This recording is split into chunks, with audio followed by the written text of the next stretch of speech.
ಶುದ್ಧ ಬ್ರಹ್ಮ ಸ್ವರೂಪರಲ್ಲಿ ಅನಂತ ಅನಂತ ಪ್ರಣಾಮಗಳು.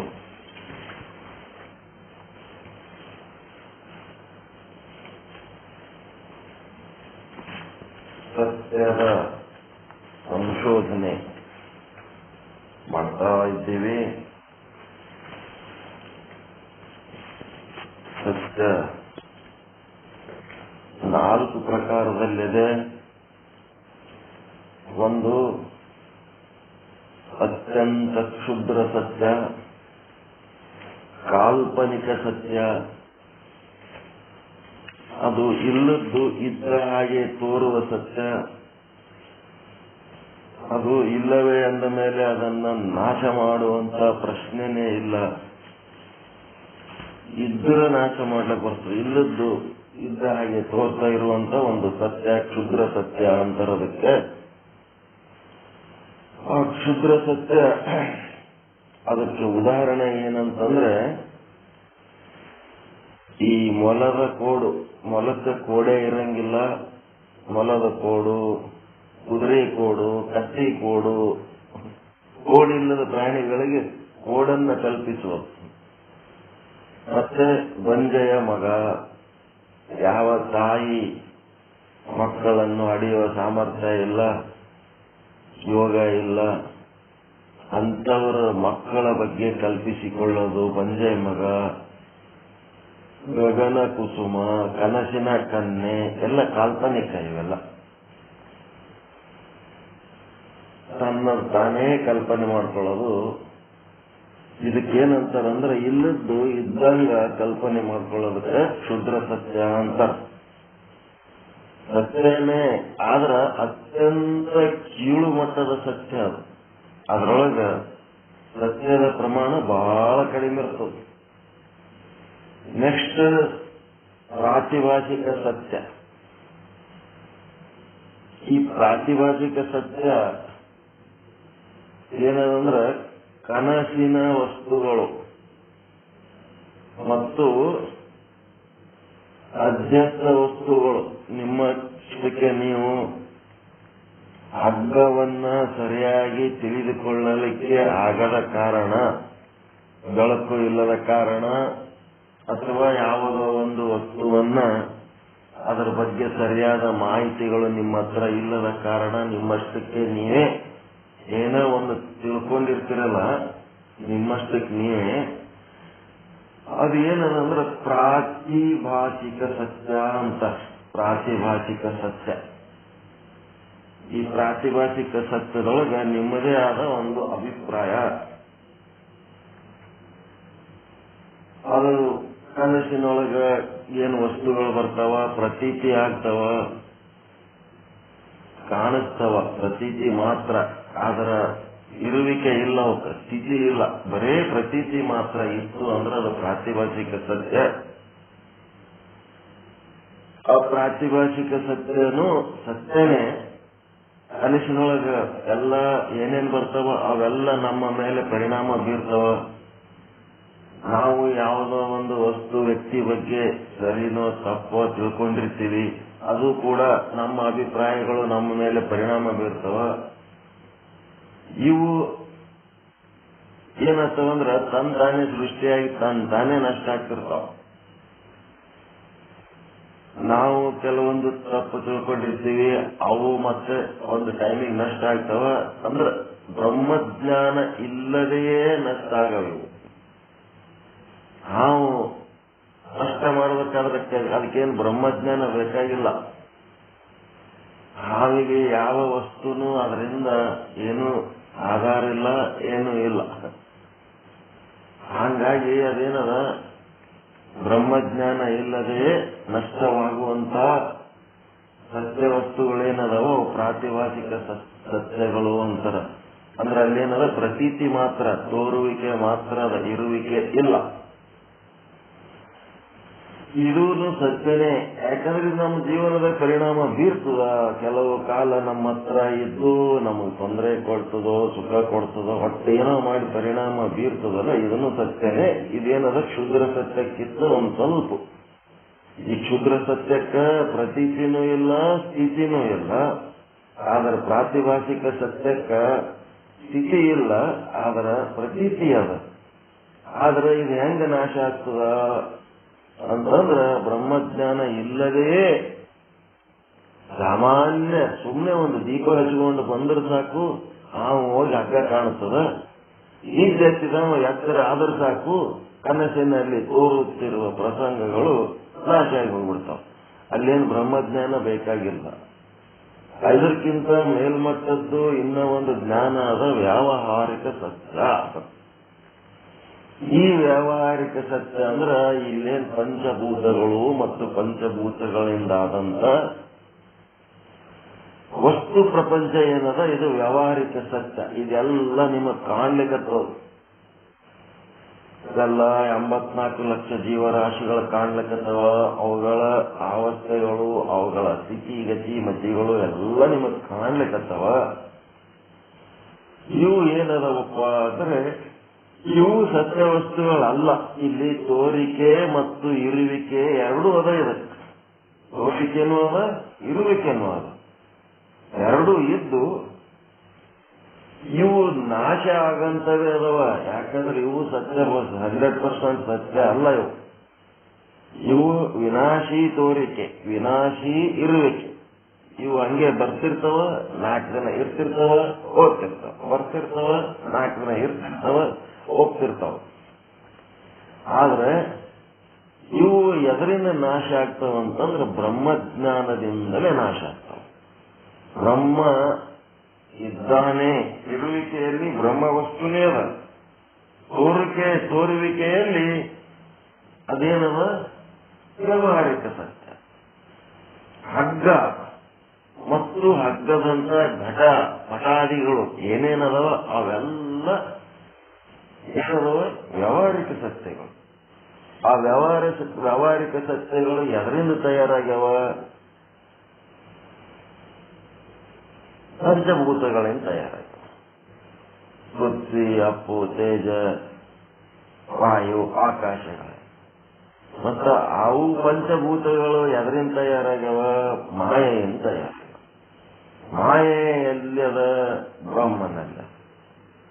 ಹೀಗಾಗಿ ನಾವೇನ್ ನೋಡ್ಬೇಕಾಗ್ತದ, ಈ ವಸ್ತುಗಳು ಎದರದ ಪಂಚಭೂತಗಳನ್ನ ನೋಡ್ಕೊಂಡ್ರೆ ಈ ವಸ್ತುಗಳ ಮಾಯ ಆಗಿಬಿಡ್ತಾವ. ಮಣ್ಣೆ, ನೀರೇ, ಗಾಳಿನೇ ಅಂತ ಅದನ್ನ ನೋಡಿದೆವಂತಂದ್ರೆ ಆ ವಸ್ತು ಮಾಯ ಆಗ್ತಾವ. ಮುಂದೆ ಮಾಯೆಯನ್ನು ನೋಡಿದ್ರೆ ಏನಾಗ್ಬಿಡ್ತಾವ, ಪಂಚಭೂತಗಳೇ ಇಲ್ಲ, ಎಲ್ಲ ಒಟ್ಟು ಮಾಯನೇ ಏನಾಗಿ ತೋರ್ಲಕ್ಕತ್ತದ, ಪಂಚಭೂತಗಳಾಗಿ ತೋರ್ಲಕ್ಕ. ಮುಂದೇನಾಯ್ತು, ಮಾಯೆ ಹೆಂಗ್ ತೋರ್ಲಕತ್ತದ ಅಂತಂದ್ರೆ ಬ್ರಹ್ಮನೇ ಮಾಯಾ ರೂಪನಾಗಿ ತೋರ್ಲಕತ್ತ. ಜಗತ್ತಿನಲ್ಲಿ ಲೀಲೆ ಮಾಡೋದಕ್ಕೆ ಬ್ರಹ್ಮನೇ ಮಾಯಾ ರೂಪವಾಗಿ ಅಲ್ಲಿ ತೋರ್ಲಕತ್ತದ. ಹೀಗಾಗಿ ನಾವು ಬ್ರಹ್ಮಜ್ಞಾನಕ್ಕೆ ಹೋದ್ರೆ ಬ್ರಹ್ಮ ಅದನಂತೇಳಿ ಮಾಯೆ ತೋರ್ಲಕತ್ತದ, ಮಾಯೆ ಅದ ಅಂತೇಳಿ ಪಂಚಭೂತಗಳು ತೋರ್ಲಕತ್ತದ, ಪಂಚಭೂತಗಳದವಂತೇಳಿ ವಸ್ತು ಪ್ರಪಂಚ ತೋರ್ಲಕತ್ತದ. ಹೀಗಾಗಿ ಅವು ಇರುವಿಕೆಯಲ್ಲಿ ಮಾಯೆ ಇರುವ ಕಾರಣ ಅವು ನಾಶ ಆಗ್ತವ. ಮತ್ತೆ ತೋರುವಿಕೆಯಲ್ಲಿ ಅವು ಪಂಚಭೂತಗಳು ಅವು ವಿನಾಶಿ ಇರೋದರಿಂದ ಅವು ನಾಶ ಆಗ್ತವ. ಹೀಗಾಗಿ ಈ ಜಗತ್ತು ವ್ಯಾವಹಾರಿಕ ಸತ್ಯ ಅನ್ನೋದು ಬ್ರಹ್ಮಜ್ಞಾನದಿಂದ ಇದು ನಾಶ ಆಗ್ತದೆ.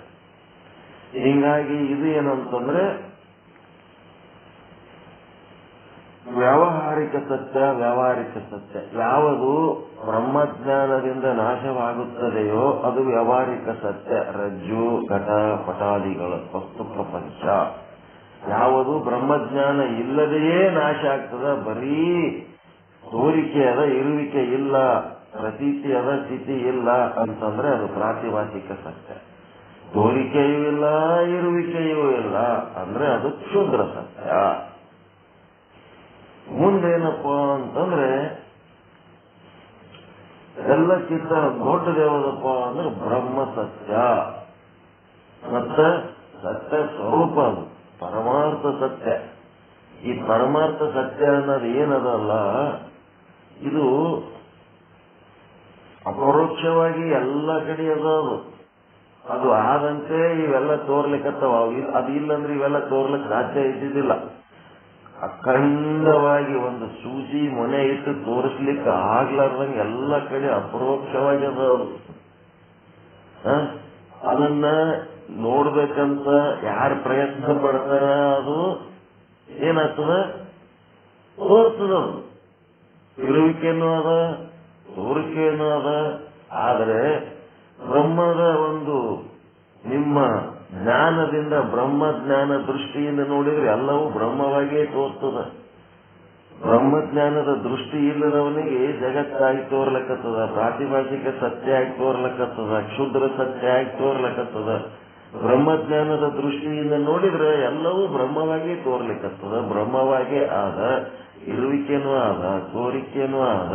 ಮತ್ತು ಅದು ಯಾವುದರಿಂದಲೂ ಯಾವ ಕಾಲದಲ್ಲೂ ಯಾವ ದೇಶದಲ್ಲೂ ನಷ್ಟವಾಗುವುದಿಲ್ಲ. ಅದು ನಷ್ಟ ಆಗ್ಲಾರ್ದಂತ ಸತ್ಯ ಅದ ಅದು. ಹೀಗಾಗಿ ಬ್ರಹ್ಮ ಸತ್ಯ ಅದೇನದ ಪರಮಾರ್ಥಿಕ ಸತ್ಯ, ಅದು ಅತ್ಯಂತ ಶ್ರೇಷ್ಠವಾದ ಸತ್ಯ. ಸತ್ಯ ಇಲ್ಲ ಅಂತಲ್ಲ, ಜಗತ್ತು ಸತ್ಯ ಅಂತ ಬಹಳ ಮಂದಿ ವಾದಿಸ್ತಾರ. ಆದ್ರ ನಾವು ಸತ್ಯ ಅನ್ನೋಣ, ಆದ್ರೆ ಪರಮಾರ್ಥದ ಸತ್ಯದ ಸ್ಥಾನಮಾನ ಅದಕ್ಕೆ ಸಿಗಂಗಿಲ್ಲ. ವ್ಯಾವಹಾರಿಕ ಸತ್ಯದ ಸ್ಥಾನಮಾನಗಳು ಬೇರೆ ಬೇರೆ ಅದಾವ ಇಲ್ಲ. ಅಟೆಂಡರ್ ಅಂತದನ, ಕ್ಲರ್ಕ್ ಅಂತದನ, ಮ್ಯಾನೇಜರ್ ಅಂತದನ, ಆಫೀಸರ್ ಅಂತದನ, ಎಲ್ಲರೂ ಸರ್ಕಾರಿ ನೌಕರರೇ ಸರಿ. ಆದ್ರೆ ಅವ್ರವ್ರ ಸ್ಥಾನಮಾನ ಬೇರೆ ಬೇರೆ ಅದಾವಿಲ್ಲ. ಹಂಗ ಇದು ಕ್ಷುದ್ರ ಸತ್ಯ. ಒಬ್ಬ ಅಟೆಂಡರ್ ಪೂರ್ತಿ ಕೆಳಮಟ್ಟದ ಸರ್ಕಾರಿ ನೌಕರ, ಕೆಳದರ್ಜೆ ನೌಕರ, 4th ಕ್ಲಾಸ್ ಎಂಪ್ಲಾಯಿ ಅಂತಾರ.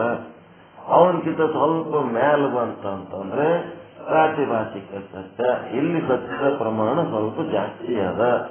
ಮುಂದೆ ವ್ಯಾವಹಾರಿಕ ಸತ್ಯ, ಅದನ್ನು ಸತ್ಯ, ಅದರದನ್ನು ಪ್ರಮಾಣ ಇನ್ನು ಇದಕ್ಕಿಂತ ಜಾಸ್ತಿ ಅದ. ಅವೆಲ್ಲ ಏನದವ, ನಾಶ ಆಗಿ ಹೋಗವು, ಅವು ಶಾಶ್ವತವಾಗಿ ಇರಂತವಲ್ಲ. ಆದ್ರೆ ಪ್ರಾತಿಭಾಷಿಕ ಸತ್ಯ ಏನದ, ಅದು ಅವಿನಾಶಿ ಅದ. ಅದು ಸಚ್ಚಿದಾನಂದ ನಿತ್ಯ ಪರಿಪೂರ್ಣ ಅದ. ಈ ವ್ಯಾವಹಾರಿಕ ಸತ್ಯ, ಪ್ರಾತಿಭಾಷಿಕ ಸತ್ಯ, ಶುದ್ರ ಸತ್ಯ, ಇವು ಸಚ್ಚಿದಾನಂದ ನಿತ್ಯ ಪರಿಪೂರ್ಣ ಇಲ್ಲ. ಹಿಂಗ ನಾವು ತಿಳ್ಕೋಬೇಕು. ಸತ್ಯನೇ ಖರೆ, ನಾವು ಸತ್ಯ ಅನ್ನೋಣ, ಆದ್ರೆ ಅವರ ಸ್ಥಾನಮಾನಗಳು ಬೇರೆ ಬೇರೆ ಅದಾವ. ಅದಕ್ಕೆ ಯಾವುದಕ್ಕೆ ಸತ್ಯ ಅನ್ಬೇಕು, ಯಾವುದಕ್ಕಿಲ್ಲ ಅಂತಂದ್ರ ಎಲ್ಲ 4 ಸತ್ಯನೇ, 4 ಬ್ರಹ್ಮನವೇ ಲೀಲೆ. ಆದ್ರ ಆ ಲೀಲೆ ಒಳಗ ಒಂದೊಂದು ಪಾತ್ರದಲ್ಲಿ ಸತ್ಯದ ಪ್ರಮಾಣ ಹೆಚ್ಚು ಕಡಿಮೆ ಆದ. ಅರ್ಥ ಆಯ್ತಾ? ಇದು ಸತ್ಯ ಹೆಂಗಂತ, ಅದಕ್ಕೆ ಎಷ್ಟು ಮಹತ್ವ ಕೊಡ್ಬೇಕನ್ನೋದು ಗೊತ್ತಾಗ್ತದೆ ನಿಮಗೆ.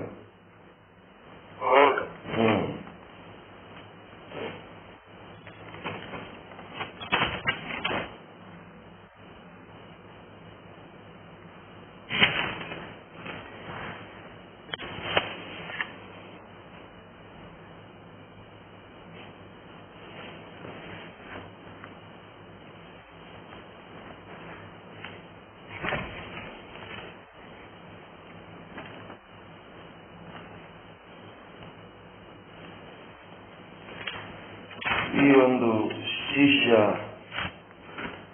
ಶ್ರೀ ವಿಚಾರ ಸಾಗರದಲ್ಲಿ ಹೇಳ್ತಾ ಇದ್ದಾನೆ. ಏನಂತ, ದುಃಖ ನಾನು ಅನುಭವಿಸ್ತಾ ಇದ್ದೀನಿ, ಆದ್ರೆ ನೀವು ಹೇಳ್ತಾ ಇದ್ದೀರಿ ಗುರುವೇ ದುಃಖ ನಿನ್ನಲ್ಲಿ ಇಲ್ಲವೇ ಇಲ್ಲ. ನಾನು ನಿಮ್ಮ ಹತ್ರ ಬಂದದ್ದು ದುಃಖದ ನಿವೃತ್ತಿ ಮಾಡಿಕೊಳ್ಳಲಿಕ್ಕೆ ಬಂದಿನಿ, ನನ್ನ ದುಃಖ ನಿವೃತ್ತಿ ಮಾಡ್ರಿ ಅಂತ ನಾನು ನಿಮಗೆ ಪ್ರಾರ್ಥನೆ ಮಾಡಿದ್ರ ನೀವೇನ್ ಹೇಳಕತ್ತೀರಿ, ನಿನ್ನಲ್ಲಿ ದುಃಖ ಇಲ್ಲವೇ ಇಲ್ಲ ಅಂತ ಹೇಳಕತ್ತೀರಿ. ನಾನು ಅನುಭವಿಸುತ್ತಿರುವ ದುಃಖ ನನ್ನಲ್ಲಿ ಇಲ್ಲ ಅಂತಂದ್ರೆ ಮತ್ತಿನ್ಯಾರಲ್ಲಿ ಆದ ಅಂತ ಅವರು ಕೇಳ. ಮತ್ತಿನ್ಯಾರಲ್ಲಿ ಆದ ಅಂತ ಕೇಳಿದರೆ ಅದಕ್ಕೆ ಅವ್ರು ಏನ್ ಹೇಳಕತ್ತಾರ,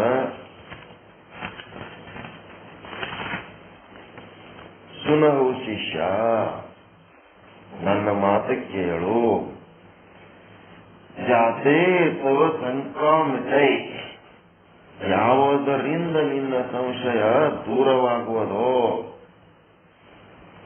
ಯಾವುದರಿಂದ ಸಂಶಯ ದೂರ ಆಗ್ತದಂದ್ರೆ ಬ್ರಹ್ಮಜ್ಞಾನದಿಂದ ಸಂಶಯ ದೂರ ಆಗ್ತದ. ಆ ಬ್ರಹ್ಮಜ್ಞಾನ ಎದ್ರೊಳಗದ ಅಂತಂದ್ರ ನನ್ನ ವಾಣಿ ಒಳಗದ, ಗುರುವಾಣಿ ಶಾಸ್ತ್ರವಾಣಿ ಒಳಗದ. ಅದಕ್ಕ ಇದರಿಂದಲೇ ನಿನ್ನ ಏನಾಗ್ತದ ಸಂಶಯ ದೂರ ಆಗ್ತದ. ಹೈ ಜಗಕ್ಕಿ ಅತಿ ಹಾನಿ. ಇದು ಜಗತ್ತೇನದ ಅತ್ಯಂತ ನಿತ್ಯವಾದತ್ತದ. ಇದ್ರೊಳಗ ತೋರಿಕೆನೂ ಅದ, ಇರುವಿಕೆನೂ ಅದ, ಇದ್ದು ಇದು ವ್ಯಾವಹಾರಿಕ ಸತ್ಯ ಅದ. ನಮ್ಮ ಜೀವನ ವ್ಯಾವಹಾರಿಕ ಸತ್ಯದಲ್ಲೇ ಎಲ್ಲ ಜೀವನ ಕಳೀತೀವಿ. ಆದ್ರ ಅದು ಎಷ್ಟು ನಾವು ಸತ್ಯ ಅಂತ ತಿಳ್ಕೊಂಡು ಮಾಡಿದ್ರು ಸಹಿತ ಒಂದಿನ ಇದು ಕೈ ಬಿಟ್ಟು ಹೋಗಂತದ. ಇದು ಈ ವ್ಯಾವಹಾರಿಕ ಸತ್ಯ ಬ್ರಹ್ಮಜ್ಞಾನದಿಂದಲೇ ನಾಶ ಆಗ್ತದ. ಯಾರಿಗೆ ಬ್ರಹ್ಮಜ್ಞಾನ ಪ್ರಾಪ್ತಿ ಮಾಡಿಕೊಳ್ಳುವಂತ ಪುಣ್ಯ ಇಲ್ಲವೋ ಅವರು ವ್ಯಾವಹಾರಿಕ ಸತ್ಯ ಮಾಡಿ ಏನ್ ಮಾಡ್ತಾರ, ಜಗ್ಗಿ ರೊಕ್ಕ ಗಳಿಸ್ತಾರ, ಜಗ್ಗಿ ಸಾಲಿ ಕಲಿತಾರ, ದೊಡ್ಡ ದೊಡ್ಡ ಹುದ್ದೆ ವಿದ್ಯೆ, ನಂಬರ್ 1 ಶ್ರೀಮಂತ, ಮತ್ತೆ ದೊಡ್ಡ ರಾಜಕಾರಣಿಗಳಾಗ್ತಾರ, ಮತ್ತೆ ಬಹಳ ಮಂದಿಗೆ ಹಚ್ಕೊಂಡು ಜನಪ್ರಿಯರಾಗ್ತಾರ. ಮತ್ತಿನ್ನೇನು ಎಷ್ಟೋ ಜನಪ್ರಿಯ ವ್ಯಕ್ತಿಗಳು ಹಿಂದಕ್ಕೆ ಆಗಿ ಹೋಗ್ಯಾರ, ಎಷ್ಟೋ ದೊಡ್ಡ ದೊಡ್ಡ ರಾಜ ಮಹಾರಾಜರು ಆಗಿ ಹೋಗ್ಯಾರ. ಏನಾದ್ರೂ ಅವ್ರನ್ನ ಅವ್ರ ಫಲಾನುಭವಿಗಳು ಇರತನ ಅಷ್ಟೇ ನೆನೆಸ್ತಾರ. ಆಮೇಲೆ ಅವ್ರಿಗೆ ಯಾರು ಗುರುತಿಸ್ತಾರ? ಇದು ಜಗತ್ತು ನಿತ್ಯವಾದ ಜಗತ್ತಿನಲ್ಲಿ ತನ್ನ ಹೆಸರು ಸತ್ಯವಾಗಿ ಇಟ್ಕೋಬೇಕಂತಂದ್ರ ಅದು ಎಂದೂ ಸಾಧ್ಯ ಇಲ್ಲ. ಹೀಗಾಗಿ ಇದು ಜಗತ್ತನ್ನೋದು ಮಿಥ್ಯ ಆದ. ಅದಕ್ಕೊಬ್ಬ ರಾಜನಿಗೆ ಅಂತ ಹುಚ್ಚಿಡ್ದಿತ್ತಂತ. ಏನು? ಪ್ರಜೆಗಳನ್ನ ನಾನು ತುಂಬಾ ಚೆನ್ನಾಗಿ ನೋಡಿಕೊಂಡರೆ ಪ್ರಜೆಗಳು ನನ್ನನ್ನು ನೆನೆಸ್ತಾರ, ಪ್ರಜೆಗಳು ನನಗ ಆಶೀರ್ವಾದ ಮಾಡ್ತಾರ, ನನ್ನ ಹೆಸರು ಶಾಶ್ವತವಾಗಿ ಇರ್ತದ ಅಂತ ಹೇಳಿ ಅದಕ್ಕೆ ರಾಜ್ಯ ಭಂಡಾರದೊಳಗೆ ಇದ್ದದ್ದೆಲ್ಲ ಖರ್ಚು ಮಾಡಿ ಪುರುಷಟೆ ಭಾಗ್ಯದಾಗ ಹಂಚ್ತೇನೆ ಇದನ್ನಂತ ಒಬ್ಬ ಹುಚ್ಚ ರಾಜ ಹಂಚಿ ಎಲ್ಲ ಮಂತ್ರಿಗಳಂದ್ರತ್ತ ಎದಕ್ಕೆ ಹಿಂಗ್ ಮಾಡ್ತಿದಿ ರಾಜ್ಯದ ಕಾರ್ಬಾರ್ಗಳು, ದೇಶದ ಅಭಿವೃದ್ಧಿಗಳು ಆಗ್ಬೇಕಾದ್ರ ಆಗಂಗಿಲ್ಲ. ಬರೀ ಪುಕ್ಕಟೆ ಭಾಗ್ಯ ತಿಂದು ಮಂದಿ ನಿನಗ ನೆನೆಸ್ತಾರತ್ತೇನ್ ಅಂದಿದಲ್ಲ, ಅವ್ರು ತಿಂದಕ್ಕೆ ಓದ್ತಾರಷ್ಟೇ, ನಿನ್ನ ನೆನ್ಸರ ಏನ್ ಗ್ಯಾರಂಟಿ ಇಲ್ಲ.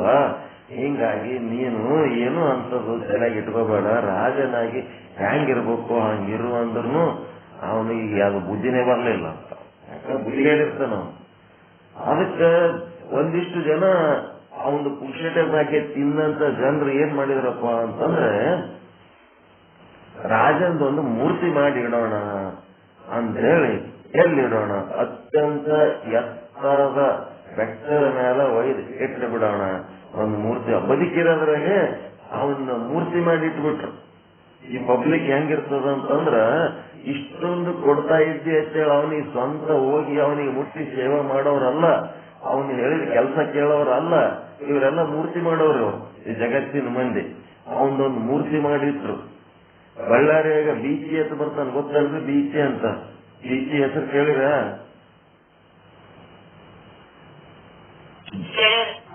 ಬೀಚಿ ಅಂತದ. ಆ ಬೀಚಿ ಅವನ ಶಿಷ್ಯರು ಒಂದಿಷ್ಟು ಮಂದಿ ಎಷ್ಟು ಟಾಪ್ ಲೆವೆಲ್ ಅವ್ರ ತತ್ವಜ್ಞಾನಿ, ಆದ್ರೆ ಜೋಕರ್ ಇದ್ದಂಗೆ ಜೋಕ್ ಕರಿತಿದ್ದ. ಅದೇನಾಯ್ತು, ಪೂರ್ತಿ ವಯಸ್ಸಾದ್ಮೇಲೆ ಭಯಂಕರ ಮೆತ್ತಗಾಗಿಬಿಟ್ಟ. ಇನ್ನೇನು ಇವ್ರು ಓದ್ತಾರ ಅನ್ನೋ ಟೈಮ್ನೊಳಗ ಅವರ ಶಿಷ್ಯರು ಎಲ್ಲರೂ ಬಂದು ಭೇಟಿಯಾಗಿ ಏನಪ್ಪ ಬಂದ್ರಿ ಅಂತಂದ್ರ, ನಿಮ್ಮ ಬಗ್ಗೆ ನಾವು ಒಂದು ನಿರ್ಣಯ ತಗೊಂಡಿವಿ. ಏನ್ ನಿರ್ಣಯ ತಗೊಂಡಿರಿ ಅಂತಂದ್ರ, ನಿಮ್ಮದೊಂದು ಮೂರ್ತಿ ಮಾಡಿ ಸರ್ಕಲ್ನಾಗ ಇಡ್ಬೇಕತ್ ಮಾಡೀವಿ ಅಂತಂದ್ರೆ. ಅದಕ್ಕೆ ಅವ್ರಂದ್ರು, ಈ ಮೂರ್ತಿ ಮಾಡಿ ಸರ್ಕಲ್ನಾಗ ಇಟ್ರಿ ಯಾರು ನೋಡ್ತಾರ, ಯಾರು ಕೇಳ್ತಾರೋ? ಮೂರ್ತಿಗಳು ಜಗತ್ತಿನ ತುಂಬಾ ಜಗ್ಗಿರ್ತಾರ, ಅದ್ರ ಕಡೆ ಯಾವ ಹೊಳಿ ಸೈಕಲ್ ನೋಡಲ್ಲ.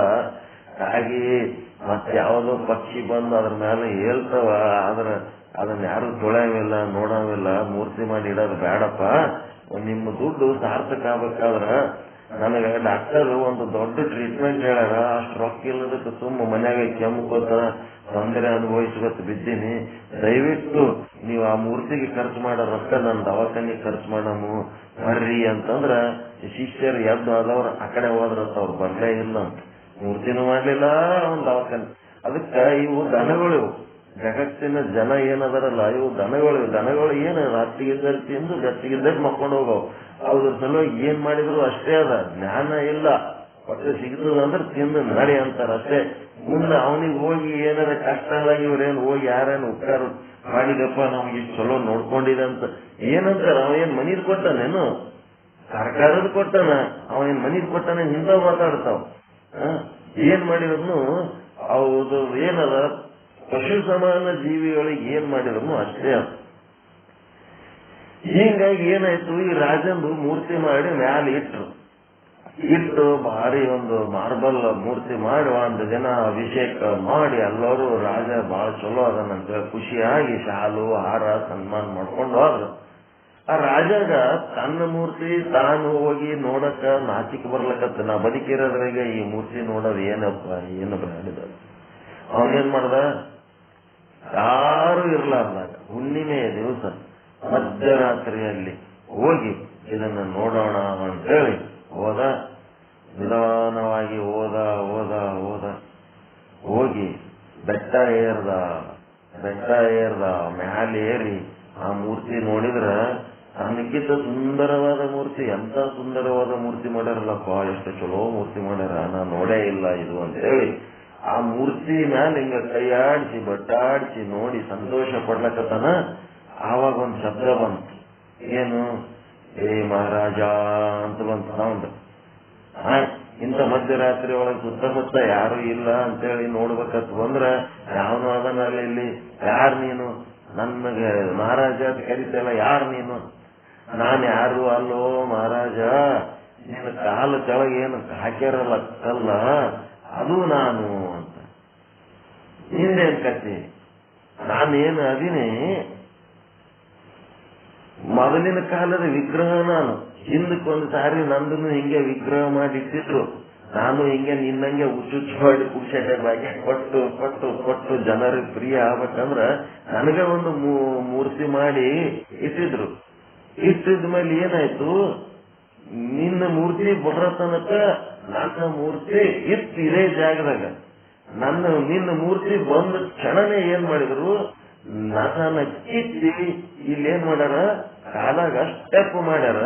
ನನ್ನ ಮ್ಯಾಲ ನಿಂತು ನಿನ್ನ ಮೂರ್ತಿ ನೋಡ್ಲಕತ್ತಿದ್ ನೋಡು, ನಿನ್ನಂಗೆ ನಾನು ಹುಚ್ಚು ತಳಿಕಂಡು ಮಾಡಿ ನಾನು ಹಿಂಗೆ ಮಾಡಿ ಸತ್ತೋಗಿನಿ, ನನಗ ಯಾರು ಕೇಳೋರಿಲ್ಲ.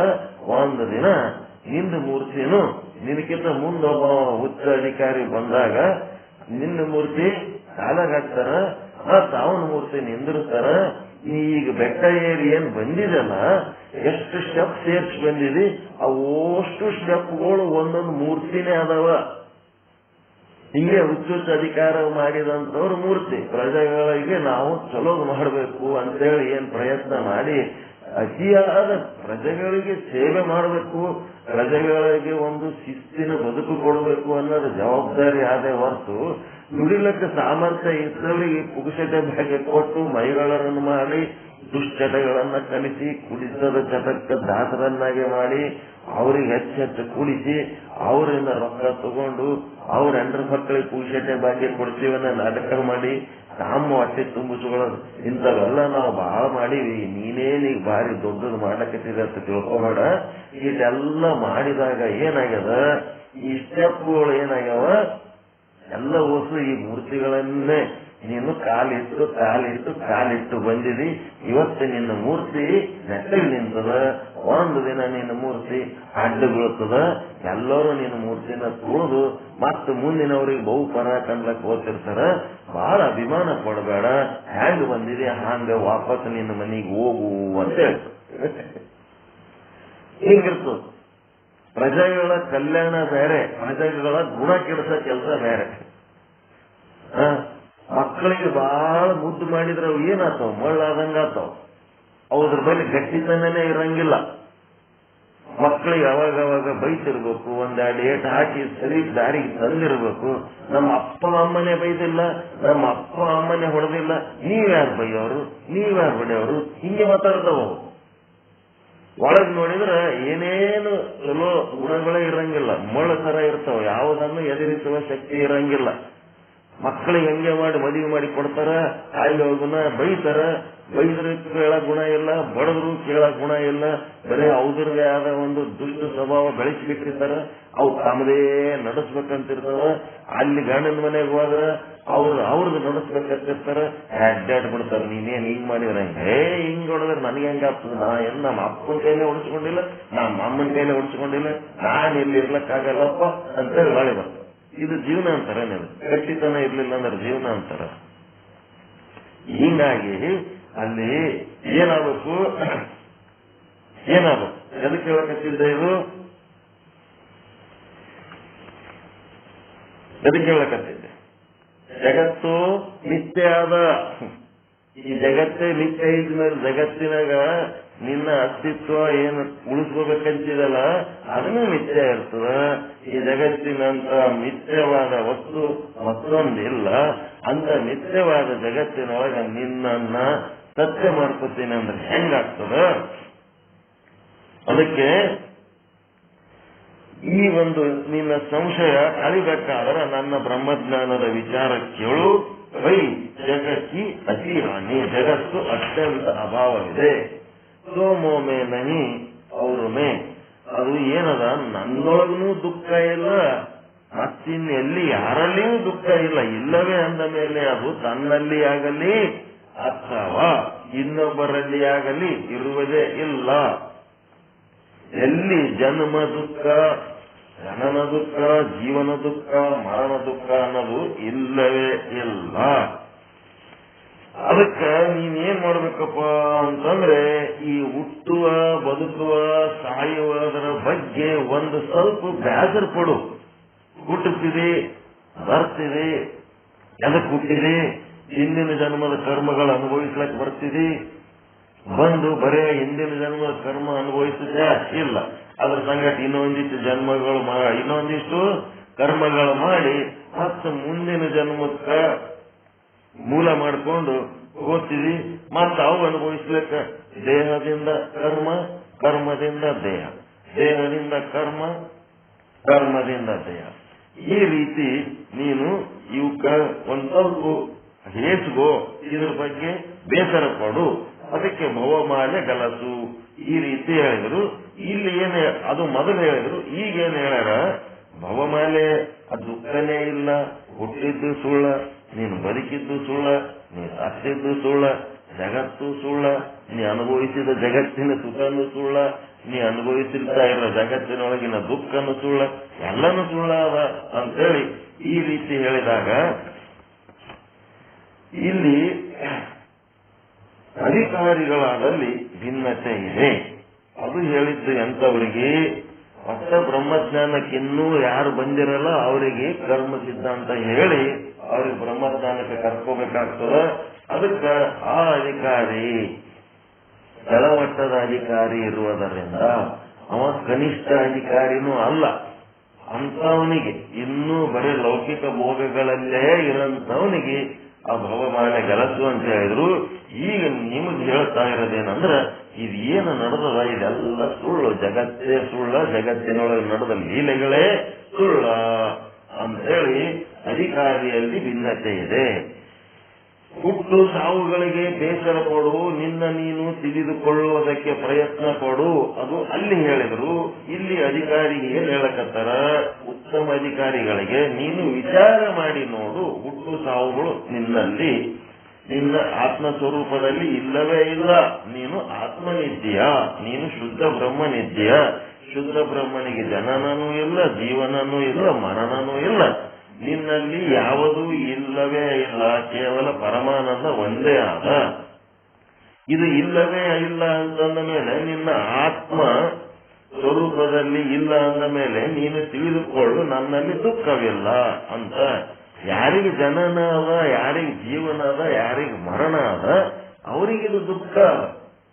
ಆದ್ರೆ ನೀನು ಆತ್ಮಸ್ವರೂಪನೇ ಅಂತ ತಿಳಿದುಕೊಂಡಿರುವ ನೀನು ಒಬ್ಬ ಶುದ್ಧ ಬ್ರಹ್ಮಜ್ಞಾನಿ ಇರುವುದರಿಂದ ಆತ್ಮ ಹುಟ್ಟೋದು ಇಲ್ಲ.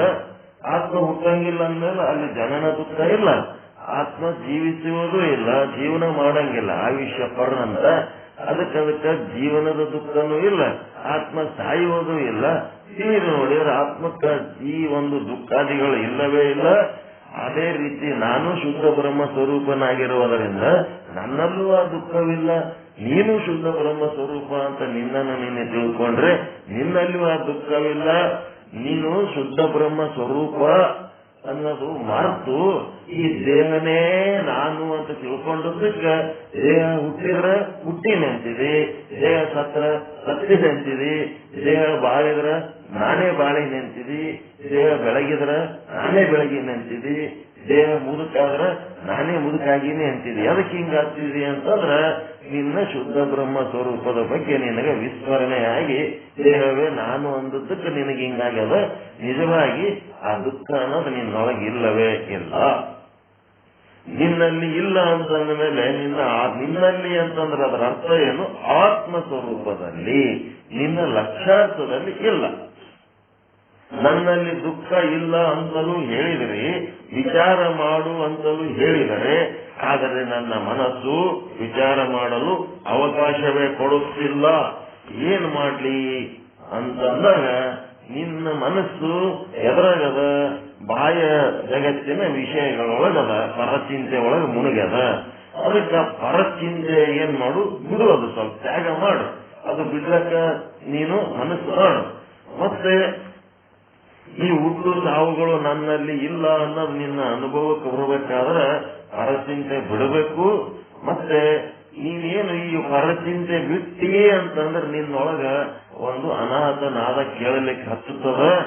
ಆ ಅನಾಥನಾದ ಮನಸ್ಸು ಅಂತರ್ಮುಖಿ ಮಾಡ್ಕೊಂಡವರಿಗೆ ಕೇಳಿಸ್ತದ. ಬಹಿರ್ಮುಖಿಯಾಗಿ ವಿಷಯ ಭೋಗದಲ್ಲಿ ಮುಳುಗಿದವರಿಗೆ ಅದು ಗೊತ್ತಾಗಂಗಿಲ್ಲ. ಅಂತರ್ಮುಖಿ ಯಾರಾಗ್ತಾರ ಅವರು ಏನಾಗ್ತದ, ಅನಾಥನಾದ ಕೇಳ್ತದ. ಈ ಕಣ್ಣು ಕಿವಿ ಎಲ್ಲ ಮುಚ್ಕೊಂಡು ನೋಡ್ರಿ, ನಿಮ್ಗೆ ಅನಾಥನಾದ ಕೇಳ್ತದ. ಆ ಅನಾಥನಾದದೊಳಗೇ ನೀನು ಲಕ್ಷ್ಯ ಕೊಟ್ಬಿಡು. ಅದರೊಳಗೆ ನಿನಗೊಂದು ಪರಮ ಶಾಂತಿ ಅನ್ನೋದು ಸಿಗುತ್ತದ. ಸಿಕ್ಕಿ ಏನ್ ಮಾಡು, ನೀನು ಅಂತರ್ಮುಖಿಯಾಗಿ ನೋಡು, ನೀನೇ ಶಿವಸ್ವರೂಪ, ನೀನೇ ಆನಂದ ಸ್ವರೂಪನಿರುವಿ. ನಿನ್ನಲ್ಲಿ ಜನನ ಮರಣ ಲೇಷವೂ ಕೂಡ ಇಲ್ಲೆಂಬ ಮಾತು ನಿನ್ನ ಅನುಭವಕ್ಕೆ ಬರುತ್ತದೆ ಎಂದು ನಿಜಗುಣ ಶಿವಯೋಗಿಗಳು ಹೇಳಿದರು. ಹೇಳರಿ, ನನಗೇಕೆ ದುಃಖ ಕಾಣಿಸುತ್ತಿದೆ, ಜ್ಞಾನಿಗಳಿಗೆ ಏಕೆ ದುಃಖ ಅನುಭವಕ್ಕೆ ಬರುತ್ತಿಲ್ಲ, ನನಗ್ಯಾಕೆ ಆಗ್ತದ ಅಂತಂದ್ರ ಜ್ಞಾನಿಗಳ ಮನೋವೃತ್ತಿಗೂ ಅಜ್ಞಾನಿಗಳ ಮನೋವೃತ್ತಿಗೂ ವ್ಯತ್ಯಾಸವಿದೆ. ನಾವು 3 ಅವಸ್ಥೆಗಳಲ್ಲಿ ಸಿಲುಕಿಕೊಂಡು ವಿಚಾರ ಮಾಡುತ್ತಿದ್ದೇವೆ: ಜಾಗ್ರ, ಸ್ವಪ್ನ, ಸುಷುಪ್ತಿ. ಜಾಗ್ರ, ಸ್ವಪ್ನ, ಸುಷುಪ್ತಿಯಲ್ಲಿ ನಿಂತು ಆನಂದ ಹುಡುಕಿದರೆ ಸಿಗುವುದಿಲ್ಲ.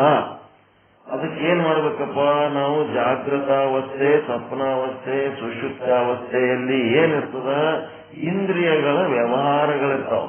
ಆ ವ್ಯವಹಾರಗಳ ಏನು, ಇಂದ್ರಿಯಗಳ ವ್ಯವಹಾರ ಅಂದ್ರೇನು? ವಿಷಯಗಳ ಹುಡುಕಾಟ, ವಿಷಯ ಭೋಗಾಸಕ್ತಿ, ಇವೆಲ್ಲ ಇರ್ತಾವ. ಹೀಗಾಗಿ ಏನು ಮಾಡಬೇಕೆಂದರೆ, ಮತ್ತೆ ಜಾಗ್ರ, ಸ್ವಪ್ನ, ಸುಷುಪ್ತಿ ಇವು 3 ಬಿಟ್ರ ಮುಂದೆ ಏನದ ರೀ, ಮತ್ಯಾವ ಅವಸ್ಥೆ ಅದ ಅಂತ ಕೇಳಕತ್ತ ನಾವು. ಅದಕ್ಕೆ ಜಾಗ್ರ, ಸ್ವಪ್ನ, ಸುಷುಪ್ತಿಗಳನ್ನ ಇವು ಕರ್ಮಾಧೀನವಾಗಿವೆ. ನಿನ್ನ ಕರ್ಮದ ಪ್ರಕಾರ ಅವು ಹಂಗೆ ಬರ್ತಿರ್ತಾವ ಮತ್ತ ಹಂಗೆ ಹೋಗ್ತಿರ್ತಾವ. ಅವು ನೀವಲ್ಲಂದ್ರೂ ಬರ್ತಾವ, ಒಂದೇ ಬರ್ತಾವ. ಆದ್ರೆ ಸೂರ್ಯಾವಸ್ಥೆ, ಸೂರ್ಯಾತೀತಾವಸ್ಥೆ, ಸೂರ್ಯಾತೀತೋತ್ತರ ಅವಸ್ಥೆ ಇವು ಏನದವ, ನೀನು ಈ ದುಃಖದಿಂದ ನಿವೃತ್ತಿಯಾಗಿ ನನಗೆ ದುಃಖ ಇಲ್ಲದಂತ ಒಂದು ಸ್ಥಿತಿ ಯಾದ ಅಂತ ನಿನಗೆ ಪರಿಚಯ ಮಾಡಿಕೊಟ್ಟಿನಿ. ಆ ಸ್ಥಿತಿಯನ್ನು ಅನುಭವಿಸಬೇಕಾದ್ರೆ ನೀನೊಂದು ಸ್ವಲ್ಪ ಅಭ್ಯಾಸ ಸಂಜನಿತನಾಗಬೇಕು, ಪ್ರಾಕ್ಟೀಸ್ ಮಾಡಬೇಕು. ಏನ್ ಮಾಡ್ಬೇಕಪ್ಪ ಅಂದ್ರೆ ಸೂರ್ಯಾವಸ್ಥೆಗೆ ಹೋಗ್ಬೇಕು, ಸೂರ್ಯಾವಸ್ಥೆಯಿಂದ ಸೂರ್ಯಾತೀತಾವಸ್ಥೆಗೆ ಹೋಗ್ಬೇಕು, ಸೂರ್ಯಾತೀತಾವಸ್ಥೆಯಿಂದ ಇನ್ನು ಸೂರ್ಯಾತೀತೋತ್ತರ ಅವಸ್ಥೆಗೆ ಹೋಗ್ಬೇಕು. ಈ ಅವಸ್ಥೆಗಳಿಗೆ ಹೋದರೆ ನಿನಗ ಬ್ರಹ್ಮ ಸ್ವರೂಪದ ಧ್ಯಾನ ಆಗ್ತದ. ನಿನಗೆ ಪರಮಾನಂದ ಸ್ವರೂಪ ನಾನೇ ಅದೀನಿ, ನಾನೇನು ಇಲ್ಲಿ ದುಃಖ ಪಟ್ಟೀನಿ, ಇದೆಲ್ಲ ನಂದು ಅವಿವೇಕತನ, ಅಜ್ಞಾನ ಅಂತ ನಿನ್ನ ಅನುಭವಕ್ಕೆ ಬರ್ತದ ಅಂತ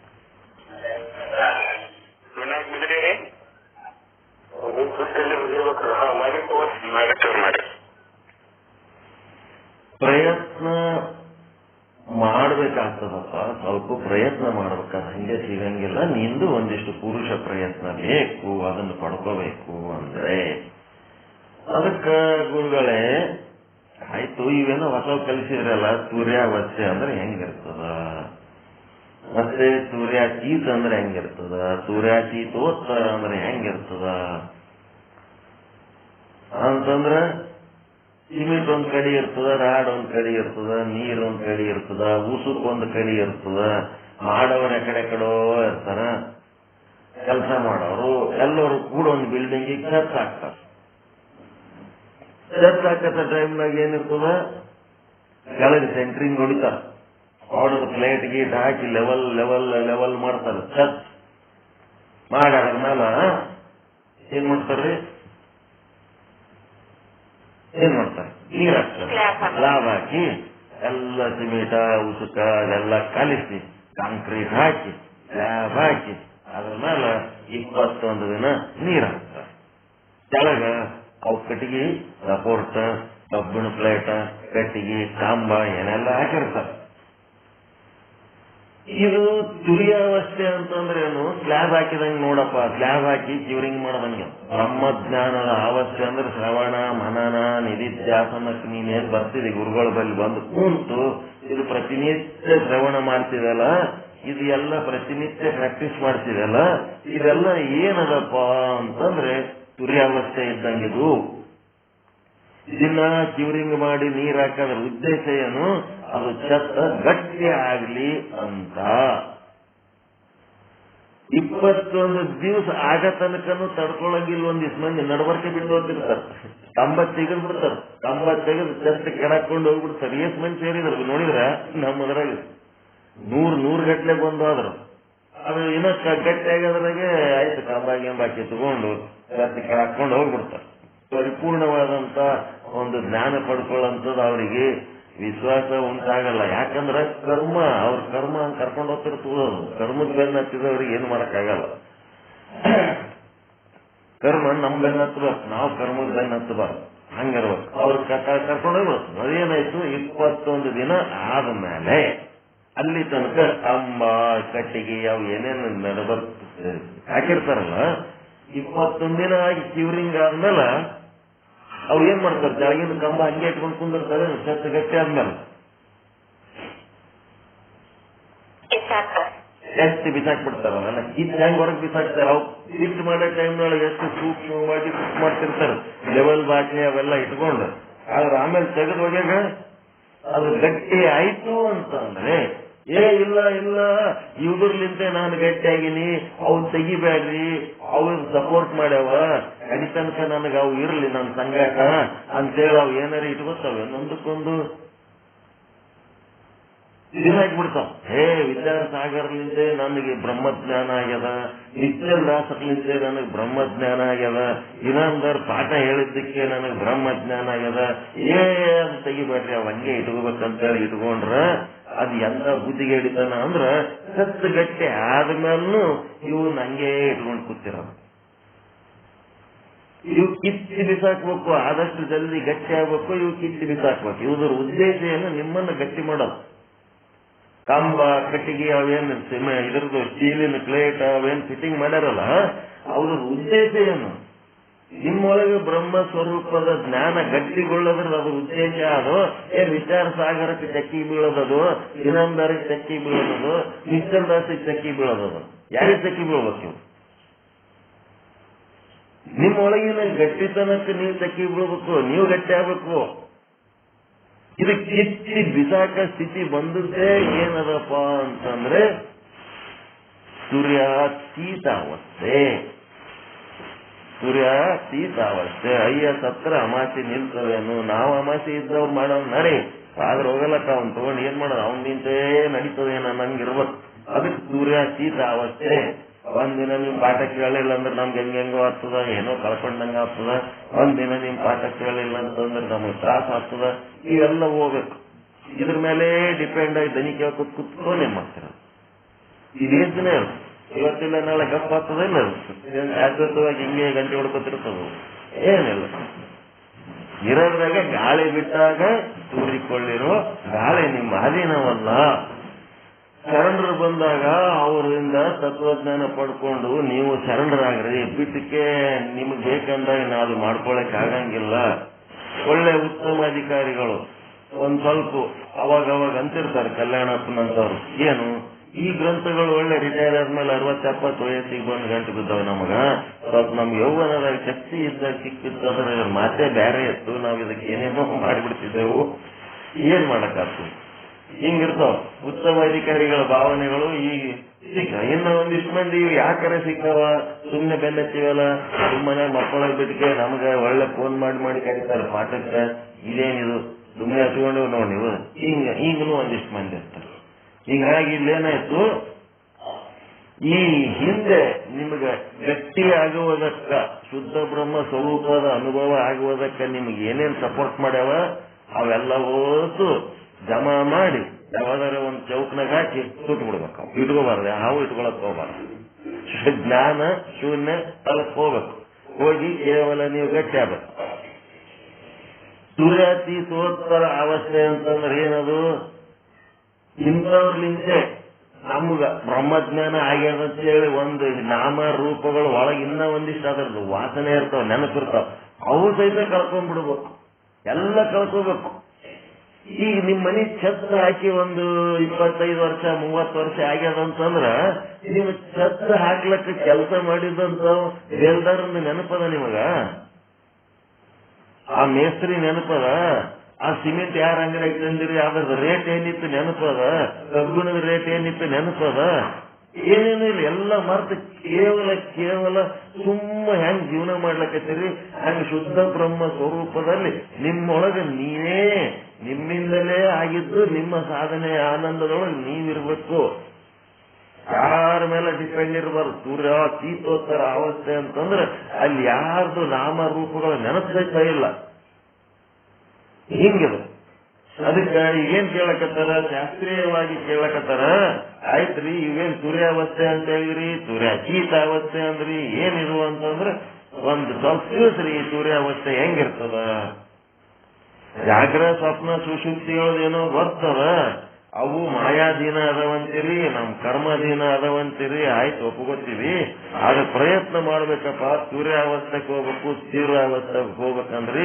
ಮತ್ ಸೂರ್ಯಾವಸ್ಥೆಗೆ ಹೋಗ್ಬೇಕಂದ್ರೆ ಏನಿದೆ ಹೆಂಗ ಅಂದ್ರ, ಸೂರ್ಯಾವಸ್ಥೆ ಇದು ಹೇಗೆ ಇರುತ್ತದೆ ಅಂದರೆ, ಆ ಜಾಗರಣದೊಳಗೆಯಾಗಿ ಬಳಲುವ ಮನವನು ಓಜೆಯಂ ಇರಿಸಿ ಬೇರೊಂದನೆನಿಸದೆ ಮಹಾ ತೇಜೋಮಯವಾದ ಮೂಲ ಮಂತ್ರದ ಸುನಾದವ ಕೇಳುತ್ತಿಪ್ಪುದೇ ಸೂರ್ಯಾವಸ್ಥೆ. ಏನದ ಇಲ್ಲಿ ಹೇಳಿದ್ದು ತುರ್ಯ, ಅಲ್ಲಿ ಹೇಳಿದ್ದು ಪರಚಿಂತೆ. ಎರಡನ್ನ ವಿಚಾರ ಮಾಡಿ ನೋಡಲಾಗಿ ನಾವು 3 ಅವಸ್ಥೆಯೊಳಗೆ ಸಿಲುಕಿಕೊಂಡಿದ್ದೇವೆ. ಆ ಅವಸ್ಥೆಗಳನ್ನು ದಾಟು ಸೂರ್ಯಾವಸ್ಥೆಗೆ ಹೋಗು ಅಂತ ಹೇಳ್ತಾ ಇದ್ದಾರೆ. ಸೂರ್ಯಾವಸ್ಥೆ ಹೇಗೆ ಪ್ರಾಪ್ತಿಯಾಗುತ್ತದೆ ಎಂದರೆ, ಆ ಜಾಗರಣದೊಳು ಎಡೆಯಾಗಿ ಬಳಲುವ ಮನವ ಓಜೆಯಂ ನಿಲ್ಲಿಸಿ. ಅಂದ್ರೇನು? ಜಾಗೃತಾವಸ್ಥೆಯಲ್ಲಿ ಮನಸ್ಸು ವಿಷಯಾದಿಗಳ ಕಡೆಗೆ ಓಡಿ ದಣಿಯುತ್ತದೆ. ಮನವೆಂಬ ಮರ್ಕಟ ಏನ್ ಮಾಡ್ಲಕತ್ತಾನ? ಮನವೆಂಬ ಮರ್ಕಟನು ತನುವೆಂಬ ವೃಕ್ಷವನ್ನೇರಿದ್ದಾನೆ. ಈ ಶರೀರ ಎನ್ನುವ ಒಂದು ಗಿಡ ಏರ್ಯಾನ, ಇಂದ್ರಿಯಗಳೆಂಬ ಶಾಖೆಗೆ ಹಾರುತ್ತಿದ್ದಾನೆ. ಈ ಮನಸ್ಸು ಏನ್ ಮಾಡ್ಲಕತ್ತದ? ಹಾರ್ಲಕತ್ತದ. ಏನ್ ಮಾಡ್ತದ? ವಿಷಯಗಳೆಂಬ ಫಲಗಳ ಗ್ರಹಿಸುತ್ತಾ, ವಿಷಯ ಎನ್ನುವ ಶಬ್ದ ಸ್ಪರ್ಶ ರೂಪ ರಸ ಗಂಧಗಳನ್ನ ಅನುಭವಿಸ್ಬೇಕಂತೇಳಿ ಇಂದ್ರಿಯಗಳ ಮೂಲಕ, ಕಣ್ಣು ಕಿವಿ ಮೂಗು ನಾಲಿಗೆಗಳ ಮೂಲಕ ವಿಷಯಗಳನ್ನ ಭೋಗಿಸುತ್ತಾ ಏನ್ ಮಾಡ್ಲಕತ್ತದ? ಭವದತ್ತ ಮುಖ ಮಾಡಿ ಹೋಗುತ್ತಿದೆ ನೋಡ. ಭವದ ಕಡೆ ಮುಖ ಮಾಡಿ ಹೋಗ್ಲಕತ್ತದ. ಅದನ್ನ ಏನ್ ಮಾಡ್ಬೇಕು? ಮನವೆಂಬ ಮರ್ಕಟನು ತನುವೆಂಬ ವೃಕ್ಷವನೇರಿ ಇಂದ್ರಿಯಗಳೆಂಬ ಶಾಖೆಗೆ ಹಾರಿ ಭೋಗಿಸುತ್ತ ವಿಷಯಗಳೆಂಬ ಫಲಗಳನ್ನು ಭೋಗಿಸುತ್ತ ಭವದತ್ತ ಮುಖ ಮಾಡಿ ಹೋಗುತ್ತಿದೆ ನೋಡ. ಭವದತ್ತ ಅಂತಂದ್ರೇನು?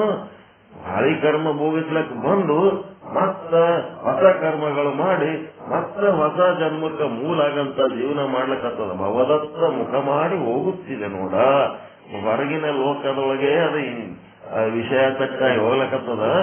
ಅದಕ್ಕ ಆ ಷಣ್ಮುಖ ಶಿವಯೋಗಿಗಳು ಏನಂತಾರಂದ್ರ, ಆ ಮನವೆಂಬ ಮರ್ಕಟನ ನಿಮ್ಮ ಜನಎಂಬ ಪಾಶದಿ ಕಟ್ಟಿ, ನಿಮ್ಮ ಮಂತ್ರ, ನಿಮ್ಮ ಧ್ಯಾನ, ನಿಮ್ಮ ಚಿಂತನ ಎಂಬ ಪಾಶದಿ ಕಟ್ಟಿ ಏನ್ ಮಾಡ್ತದ, ನಿಮ್ಮತ್ತ ಸೆಳೆದುಕೊಂಡು ಉಳಿಸಿಕೊಳ್ಳ ಅಖಂಡೇಶ್ವರ. ಅದಕ್ಕ ಅದ್ರ ಹಗ್ಗ ಜಗ್ಗು ಮಾರಾಯ, ಜಗ್ಗಿ ಅದು ಎಲ್ಲೆಲ್ಲೇರ ಓದ್ತದ, ಅದನ್ನು ಜಗ್ಗು ನಿನ್ನ ಕಡಿ ಪಾಶದಿ ಕಟ್ಟಿ ನಿನ್ನತ್ತ ಸೆಳೆದುಕೊಳ್ಳು ಮತ್ತು ನಿನ್ನಲ್ಲೇ ಉಳಿಸಿಕೊಳ್ಳು, ನಿನ್ನ ಬಲ್ಲೇ ಉಳಿಸಿಕೊ ಮಾರಾಯ, ಎಲ್ಲರೇ ಹೋಗ್ಲಕ್ ಬಿಡಬೇಡ ಈ ಮನವೆಂಬ ಮರ್ಕಟನ ಅಂತ ಪ್ರಾರ್ಥನೆ ಮಾಡ್ಲಕತ್ತಾರ. ಅವ್ರ ಅರಿವಿಗೆ ಪ್ರಾರ್ಥನೆ ಮಾಡ್ಲಕತ್ತಾರ. ಅದಕ್ಕ ಈ ತುರ್ಯಾವಸ್ಥೆಯೊಳಗೆ ಏನದ ಅಂತಂದ್ರ, ನೀವು ಕುಂತೀವಿ ಈಗ ಸತ್ಸಂಗದೊಳಗ ಜಾಗ್ರವಾಗಿ ಕುಂತೀರಿ. ನೀವು ಜಾಗ್ರವಾಗಿ ಕೂತೀವಿ, ನೀವ್ ಹೇಳೋದ್ ನನಗ್ ಕೇಳಿಸ್ಲಕತ್ತದಲ್ರಿ, ಮತ್ತ ನಾವು ಜಾಗೃತಾವಸ್ಥೆಯೊಳಗೆ ಇಂದ್ರಿಯ ವ್ಯವಹಾರ ನಡೆದವಲ್ರಿ ಅಂತಂದ್ರ, ಇಂದ್ರಿಯ ವ್ಯವಹಾರ ಬ್ರಹ್ಮಜ್ಞಾನದ ವಿಷಯದಲ್ಲಿ ಆಸಕ್ತಿಯಾಗಿ ಕೂತದೆ ಹೊರತು ಶಬ್ದದ ವಿಷಯದಲ್ಲಿ ಆಸಕ್ತಿಯಾಗಿ ಕೂತಿಲ್ಲ. ಶಬ್ದದ ಕಡೆ ಲಕ್ಷ್ಯ ಅದ ಇಲ್ಲಿ. ನಾನು ಹೇಳುವ ನನ್ನ ಶಬ್ದದ ಕಡೆ ಲಕ್ಷ್ಯ ಇದ್ರ ವಿಷಯಾಸಕ್ತ. ನಾನು ಹೇಳುವ ಶಬ್ದದ ಬ್ರಹ್ಮಜ್ಞಾನ, ಅದರೊಳಗಿರುವ ಬ್ರಹ್ಮಜ್ಞಾನ, ಅದರೊಳಗಿರುವ ಅರ್ಥ, ಆ ಅರ್ಥದಲ್ಲಿರುವ ಆನಂದ, ಅದು ಏನು ಅನುಭವಿಸ್ಲಕತ್ತೀರಲ್ಲ, ನಿಮಗೆ ಜಾಗೃತ ಅವಸ್ಥೆಯಲ್ಲಿ ಇಲ್ಲ. ನೀವು ಬರೀ ಶಬ್ದದ ಮಟ್ಟಿಗೆ ಇಲ್ಲ, ನಿಮ್ಮದು ಬ್ರಹ್ಮಜ್ಞಾನದ ಆನಂದದಲ್ಲಿದ್ದೀರಿ.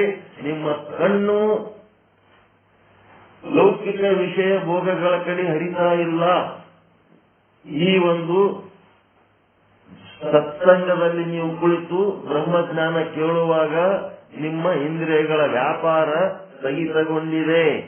ಇಂದ್ರಿಯಗಳ ವ್ಯಾಪಾರ, ಕಣ್ಣು ಲೌಕಿಕ ವಿಷಯಗಳ ಭೋಗದತ್ತ ಹರಿತಾ ಇಲ್ಲ.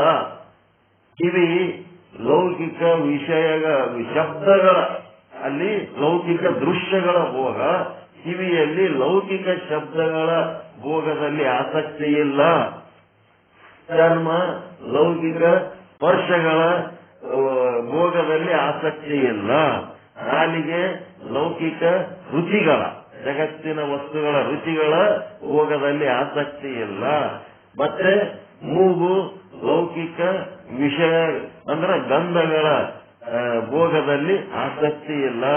ಅದೇನರ ಮನಸ್ಸು ಯಾವ ಕಡೆಯರೆ ಹರಿತು, ಮನ್ಯಾಗ ಕೂತೀರಿ, ಒಂದು ವೇಳೆ ಮನೆಯೊಳಗ ಘಮ ಘಮ ಅಡಿಗೆ ಮನೆಗೆ ಏನೋ ಒಗ್ಗರಣೆ ಹಾಕಿದ್ರು, ನಿಮ್ಮ ಮೂಗಿಗೆ ಭಾರಿ ಟೇಸ್ಟ್ ಅನಿಸ್ತಂದ್ರ ನೀವೇನ್ ಮಾಡ್ತೀರಿ, ಏನ್ ಮಾಡ್ಲಕತ್ತೀರಿ ಅಂತ ಹೇಳಿ ಸತ್ಸಂಗ ಬಿಟ್ಟು ಅಲ್ಲಿ ಹೋಗಿ ಏನ್ ಮಾಡ್ಲಕತ್ತೀರಿ ನೋಡಕ್ ಹೋಗ್ತೀರ ನೀವು?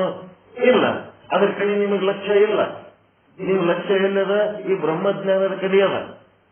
ಈ ಬ್ರಹ್ಮಜ್ಞಾನದ ಕಡೆ ಲಕ್ಷ್ಯ ಇಟ್ಕೊಂಡು ಲೌಕಿಕ ಭೋಗದ ವಿಷಯಾಸಕ್ತಿಗಳನ್ನೆಲ್ಲ ನೀವು ತ್ಯಾಗ ಮಾಡಿ ಅಂತ ಕೂತಿರಲ್ಲ, ಇದೇ ತುರ್ಯಾವಸ್ಥೆ. ಇದೇ ತುರ್ಯಾವಸ್ಥೆ.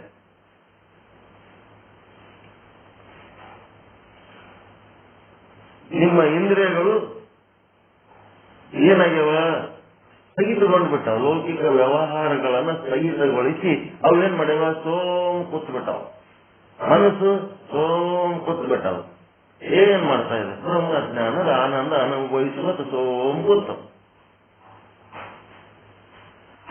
ಹೀಗಾಗಿ ಇವೆಲ್ಲ ಇಂದ್ರಿಯಗಳಲ್ಲಿ ಮನಸ್ಸಾಗ್ಲಿ ಯಾಕೆ ಇಲ್ಲಿ ಸುಮ್ ಕೂತಾವಂತಂದ್ರ ಅವು ಏನ್ ಬೇಕು ಅದು ಸಿಕ್ಕದ. ಅವು ಏನ್ ಮಾಡ್ಬೇಕಂತ ಬಂದವ ಅದೇ ಸಿಕ್ಕದವಕ್ಕ. ಹೀಗಾಗಿ ಅವು ಶಾಂತದವ. ಕೂದಲು ಅಳ್ಳಕತ್ತದಂದ್ರೆ ಅದಕ್ಕೆ ಏನ್ ಬೇಕಾದ್ರು ಕೊಟ್ರೆ ಸುಮ್ಮ ಆಗ್ತದ. ಏನು ಬೇಕು ಅದು ಕೊಡ್ಲಿಲ್ಲ ಅಂತಂದ್ರೆ ಬೇರೆ ಬೇರೆ ಏನಾರ ಕೊಟ್ರೆ ಇನ್ನ ಗಲಾಟೆ ಮಾಡ್ತದೆ.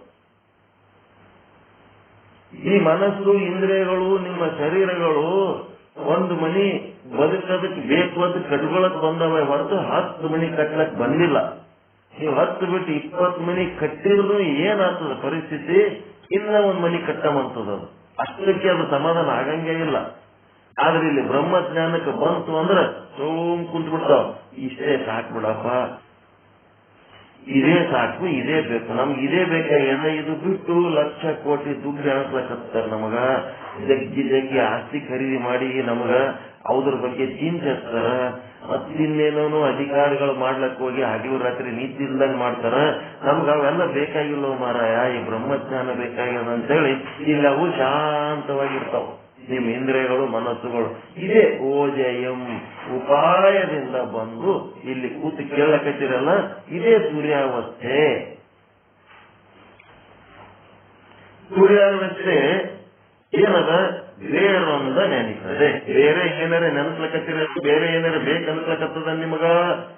ಮತ್ತೊಂದು ಕಡೆ ವಿಚಾರ ಮಾಡದೆ ಘನ ತೇಜೋಮಯವಾದ ಮೂಲ ಮಂತ್ರ ಸುನಾದವ ಕೇಳುತ್ತಿಪ್ಪುದೇ.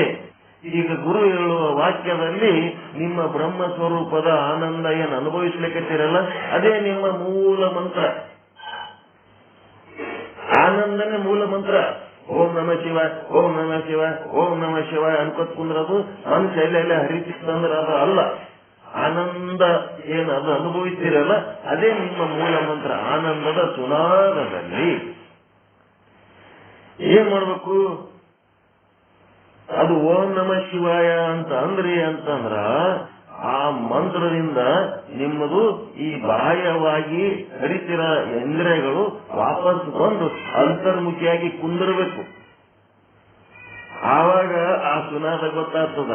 ಆ ಓಂ ನಮ ಶಿವಾಯ ಅನ್ನೋದು ಎಕಡೋ, ಆ ಇಂದ್ರಿಯಗಳು ಎಕಡೋ, ವಿಷಯಗಳು ಎಕಡೋ, ನಿಮ್ಮ ಶಾಸ್ತ್ರಗಳು ಎಕಡೋ, ನಿಮ್ಮ ವಿಚಾರ ಎಕಡೋ, ನಿಮ್ಮ ಆನಂದ ಎಕಡೋ ಇತ್ತು ಅಂತಂದ್ರ ಆ ಓಂ ನಮ ಶಿವಾಯಲ್ಲಿ ನಿಮ್ಗೇನು ಉಪಯೋಗ ಆಗಲ್ಲ.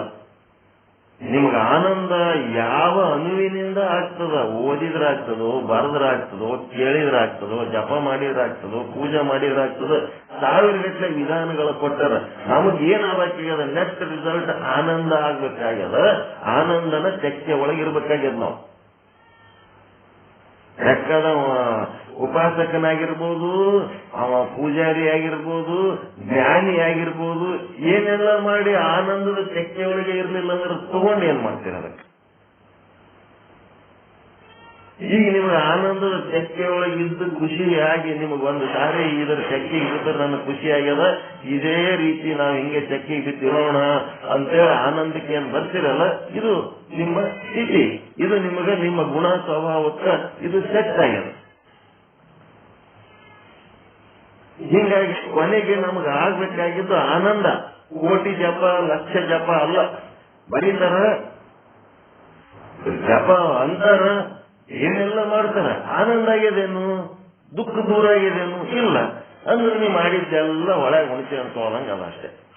ಮೊದಲು ನೆಕ್ಸ್ಟ್ ನಮಗೆ ಆಗ್ಬೇಕಾಗಿದ್ದ ಆನಂದ. ಅದಕ್ಕೆ ಘನ ತೇಜೋಮಯವಾದ ಮೂಲ ಮಂತ್ರ ಸುನಾದವ ಕೇಳುತ್ತಿಪ್ಪುದೇ ಸೂರ್ಯಾವಸ್ಥೆ. ಅದೇ ಆನಂದದ ಅನುಭವವಾಗುತ್ತದೆ.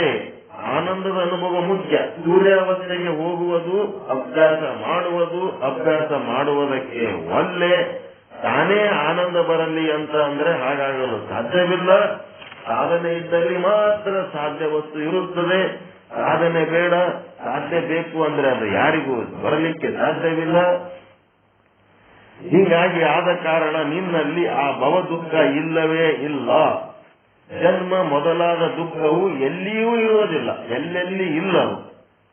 ಅದಕ್ಕೆ ಸೊರಟ 45 ಏನಂತಾನ? ಸುನಹು ಶಿಷ್ಯ ಮಮ ಬಾಣಿ, ನನ್ನ ಮಾತು ಕೇಳೋ ಶಿಷ್ಯ ಅಂತಾನೆ ಪ್ರತಿ ಸಲ. ನಿಮ್ಗೆ ಗೊತ್ತಾಯ್ತಾ ಈಗ ಸೂರ್ಯಾವಸ್ಥೆ ಅಂದ್ರೆ ಏನಂತ? ವಿಷಯ ಭೋಗಗಳ ಕಡೆ ಹರಿಯುವ ಮನಸ್ಸನ್ನ ಬ್ರಹ್ಮಜ್ಞಾನದ ಕಡೆ ಹರಿಸಿ ಆನಂದ ಅನುಭವಿಸುವುದಕ್ಕ ನಿಮ್ಮ ಗುಣ ಸ್ವಭಾವಗಳಿಗೆ ಯಾವ ಸಾಧನೆಯ ಮೂಲಕ ನನಗದ ಆನಂದ ಆಗ್ತದ, ಆ ಆನಂದ ಅನುಭವಿಸೋದು ಅದೇ ಸೂರ್ಯಾವಸ್ಥೆ. ಶ್ರವಣ, ಮನನ, ನಿಧಿಧ್ಯಾಸನ ಮಾಡಿ ಬ್ರಹ್ಮಜ್ಞಾನದ ಮಾರ್ಗಾರ ಹಿಡಿರಿ. ಆರಾಮ್ ಪೂಜೆ ಪಾಠ ಮಾಡ್ಕೊಂಡು ಅದರಿಂದ ನಿಮಗೆ ಆನಂದ ಆಗ್ತಿತ್ತಂದ್ರೆ ಮಾಡ್ರಿ.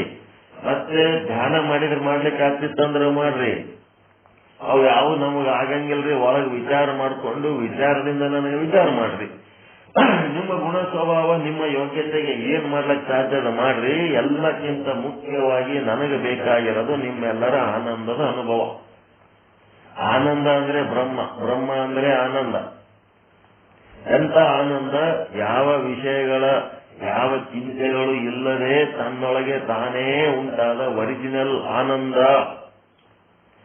ಅದಕ್ಕೆ ಸುನವು ಶಿಷ್ಯ ಮಮ ಬಾಣಿ ಜಾತೆ ತವ ಸಂಕಾಮಿತೈ ಕೈ ಜಗತಿ ಅತಿ ಹಾನಿ ಸುಮೆ ನೈ ಅವರ ಮೇ ಯಾರ ಬಲ್ಲಿ ಇಲ್ಲ. ಹೇ ಶಿಷ್ಯನೇ, ಯಾವುದರಿಂದ ನಿನ್ನ ಸಂಶಯ ದೂರವಾಗುವುದು ಅಂತ ನನ್ನ ಮಾತನ್ನು ಕೇಳು. ಅದೇನು ಅಂತ, ಜಗತ್ತು ಅತ್ಯಂತ ಅಭಾವ ಇರುತ್ತದೆ ಅಂದ ಮೇಲೆ ತನ್ನಲ್ಲಿ ಆಗಲಿ ಅಥವಾ ಇನ್ನೊಬ್ಬರಲ್ಲಿ ಆಗಲಿ ಅದು ಇರುವುದೇ ಇಲ್ಲ. ಜಗತ್ತು ಯಾವ ದೇಶದಲ್ಲಿಯೂ ಇಲ್ಲ, ಯಾವ ಕಾಲದಲ್ಲಿಯೂ ಇಲ್ಲ. ವಂದ್ಯಾಪುತ್ರನಂತೆ ಬಂಜೆಯ ಮಗನಂತೆ ಅದು ನಮ್ಮ ದೇಶದಲ್ಲಿಯೂ ಇಲ್ಲ, ಎಲ್ಲಿಯೂ ಇಲ್ಲ, ಯಾವ ಕಾಲದಲ್ಲಿಯೂ ಇಲ್ಲ. ಈಗ ಕಲಿಯುಗದಲ್ಲಿ ಇಲ್ಲ ಮತ್ತು ಹಿಂದೆ ದ್ವಾಪರ ಯುಗದಲ್ಲಿ ಇಲ್ಲ ಅಂತ ಅಲ್ಲ, ಯಾವ ಯುಗದಲ್ಲೂ ಇಲ್ಲ, ಯಾವ ಕಾಲದಲ್ಲೂ ಇಲ್ಲ. ಬಂಜೆಯ ಮಗ ಅಂದ್ರೆ ಜಗತ್ತು ಇಲ್ಲವೇ ಇಲ್ಲ. ಯಾರಿಗಿಲ್ಲ? ಇದು ಬ್ರಹ್ಮಜ್ಞಾನಿಗಳಿಗಿಲ್ಲ. ಕನಿಷ್ಠ ಅಧಿಕಾರಿ ಮತ್ತು ಅದಕ್ಕಿಂತ ಕೆಳಗಿನ ಅಧಿಕಾರಿಗಳಿಗೆ ಅದ, ಇವನಿಗಿಲ್ಲ. ಇವುಗಳ ಇಲ್ಲವೇ ಇಲ್ಲ. ಶಬ್ದ ಮಾತ್ರವಿದೆ, ಅರ್ಥವಿಲ್ಲ. ಬಂದೆ ಮಗ ಇದೇನು ಶಬ್ದ? ಜಗತ್ತು ಇದು ಶಬ್ದ, ಇದರದು ಶಬ್ದ ಅಲ್ಲ, ಅರ್ಥ ಇಲ್ಲ. ಎಲ್ಲ ಶಬ್ದಗಳಿಗೂ ಅರ್ಥವಿರಲ್ಲ. ವಂದ್ಯ ಸುತೋ ನಾಸ್ತಿ ಯಥ ನಾಸ್ತಿ ಮರೋ ಜತ ಯಥ ನಾಸ್ತಿ ನಭೋ ರಕ್ಷಾ ತಥಾ ನಾಸ್ತಿ ಜಗತ್ ಸ್ಥಿತಿ. ಇದೊಂದು ಶ್ಲೋಕ ಹೇಳ್ತಾರೆ, ಇದು ಉಪನಿಷತ್ತಿನ ಮಾತು. ವಂದ್ಯ ಯಥಾ ವಂದ್ಯ ಸುತೋ ನಾಸ್ತಿ ಅಂದ್ರೆ ಯಾವ ಪ್ರಕಾರ ಬಂಜೆಯ ಮಗ ಇಲ್ಲವೇ ಇಲ್ಲವೋ, ಯಥಾ ನಾಸ್ತಿ ಮರೋಜತ ಅಂತಂದ್ರೆ ಯಾವ ರೀತಿಯಲ್ಲಿ, ಮರೋಜತ ಅಂದ್ರೆ ಮೃಗಜಲ, ಮೃಗಜಲ ಇಲ್ಲವೇ ಇಲ್ಲವೋ. ಕೇವಲ ಕಣ್ಣಿಗೆ ಕಾಣಿಸುತ್ತದೆ, ಆದರೆ ಅಲ್ಲಿ ಜಲ ಇಲ್ಲ. ಯಥಾ ನಾಸ್ತಿ ನಭೋ ರಕ್ಷ ಅಂತಂದ್ರೆ, ನಭೋ ರಕ್ಷ ಅಂದ್ರೆ ಆಕಾಶದಲ್ಲಿ ಸುರಕ್ಷತೆ ಇಲ್ಲ. ಆಕಾಶದಾಗ ತೇಲಾಡೋರಿಗೆ ಸುರಕ್ಷತೆ ಅದ ಏನ್ರಿ? ಭೂಮಿ ಮೇಲೆ ಇದ್ದವ್ರಿಗೆ ಒಂದಿಷ್ಟು ಸುರಕ್ಷತೆ ಅದ. ಆಕಾಶದಾಗ ತೇಲಾಡೋರಿಗೆ ಯಾವಾಗ ಬೀಳ್ತಾರೋ ಯಾರಿಗ್ ಗೊತ್ತು, ಏನಾಗ್ತದ ಯಾರಿಗ್ ಗೊತ್ತು. ಅದಕ್ಕೆ ಆಕಾಶದಲ್ಲಿ ಇದ್ದಾಗ ಹೆಂಗ ಸುರಕ್ಷಿತ ಅನ್ಸಂಗಿಲ್ಲೋ. ನೀವು ನೋಡ್ರಿ, ಜೋಕಾಲಿಯಾಗ ಅದು ಜಾತ್ರೆ ಕುಂದಿರ್ತೀರಲ್ಲ, ಅದು ಜೋಕಾಲಿ ಏನ್ ಮಾಡ್ತಿರ್ತದ, ಬುಟ್ಟಿ ಒಂದ್ ನೆಲದ ಸಮೀಪ ತಗೊಂಡ್ಬರ್ತದ. ಅವಾಗ ಸ್ವಲ್ಪ ಆರಾಮ್ ಅನಿಸ್ತಿರ್ತದ.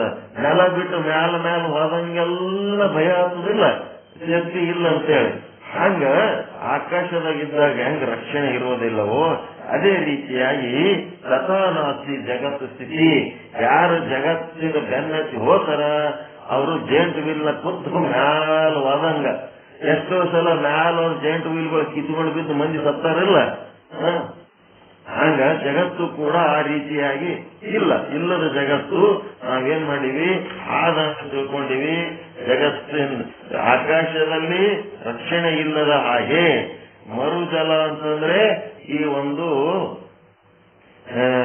ಮೃಗಜಲದಲ್ಲಿ ನೀರು ಇಲ್ಲದ ಹಾಗೆ, ವಂದ್ಯಾಸುತ ಅನ್ನೋದು ಒಂದು ಬಂಜೆ ಮಗ ಇಲ್ಲದ ಹಾಗೆ ಈ ಜಗತ್ತು ಕೂಡ ಇಲ್ಲದ್ದು.